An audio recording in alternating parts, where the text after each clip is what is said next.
নমস্কার, আজকে চলে আসছি আমরা নতুন একটা আপেল বাগানে।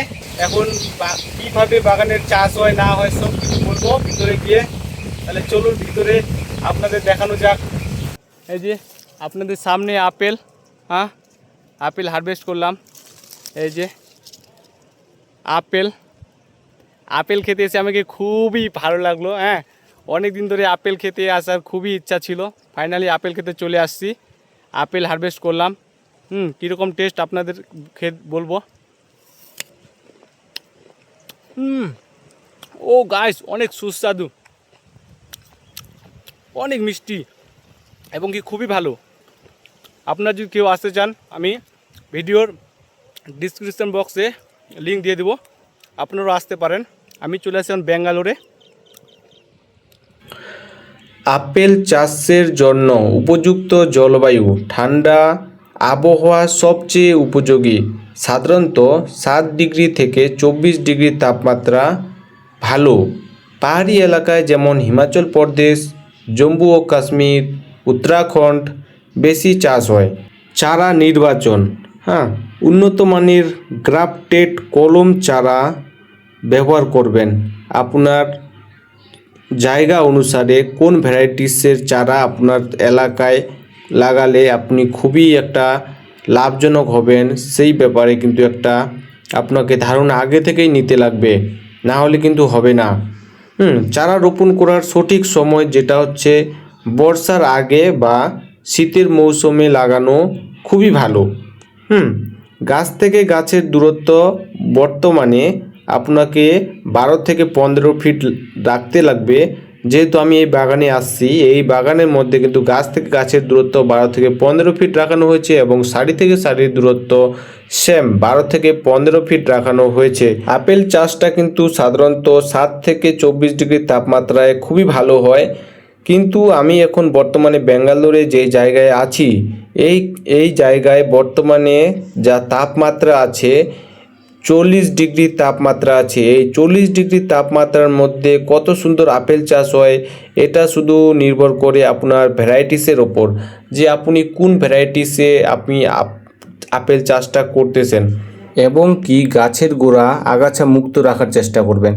গাছের গোড়ায় আগাছা মুক্ত রাখলে কী হবে, আপনি যে গাছের গোড়ায় সার দিচ্ছেন, খাবার দিচ্ছেন, সেই সব কী হবে, আগাছাগুলো অলরেডি খেয়ে ফেলবে। তার কারণে গাছের কিন্তু ক্ষতি হতে পারে। ক্ষতি তো হবে না, গাছ খাবারটা কম পাবে। তার জন্য আপনি কি করবেন, গাছের গোড়ায় সব সময় আগাছা মুক্ত রাখার চেষ্টা করবেন। আগাছা মুক্ত থাকলে আপনার গাছ সম্পূর্ণ সার যা আপনি দিবেন তাই সেটা সম্পূর্ণ একাই গ্রহণ করতে পারবে। সেই জন্য সবসময় আপনার বাগানে আগাছা মুক্ত রাখার চেষ্টা করবেন। বর্তমানে আমি এখন যেই বাগানে আসছি, এই বাগানে কিন্তু আপেলের পরিমাণ খুবই কম।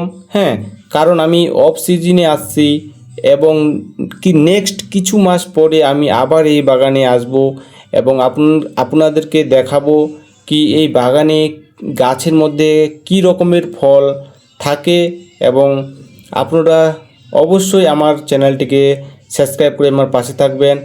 আমি কিছু মাস পরে আবার একটা নতুন ভিডিও নিয়ে আসব, এমন ভিডিও নিয়ে আসব যে এই বাগানের মধ্যে শুধু আপেলই আপেল থাকবে, পাতা কম থাকবে। এরকম গাছে অলরেডি আমি ভিডিওতে দেখছি, এই বাগানেরই ভিডিওতে দেখছি।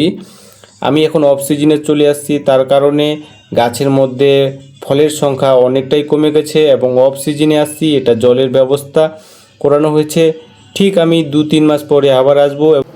এই যে আপেল, ফাইনালি আপেল আমাদের চোখের সামনে। এই যে ভালো আপেল এক দুটা তুলবো, হারভেস্ট করব। এইদিকে আছে ভালো। এই যে আপেল,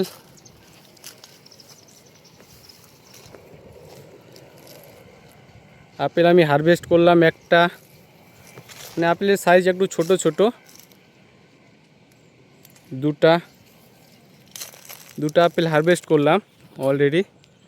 এখানে মোটর বসানো হয়েছে যেন সম্পূর্ণ বাগানে, আপেল বাগানে যেন এখান থেকে সম্পূর্ণ বাগানের মধ্যে জল পৌঁছানো যায়, তার জন্য এখানে অলরেডি মোটর বসানো হয়েছে।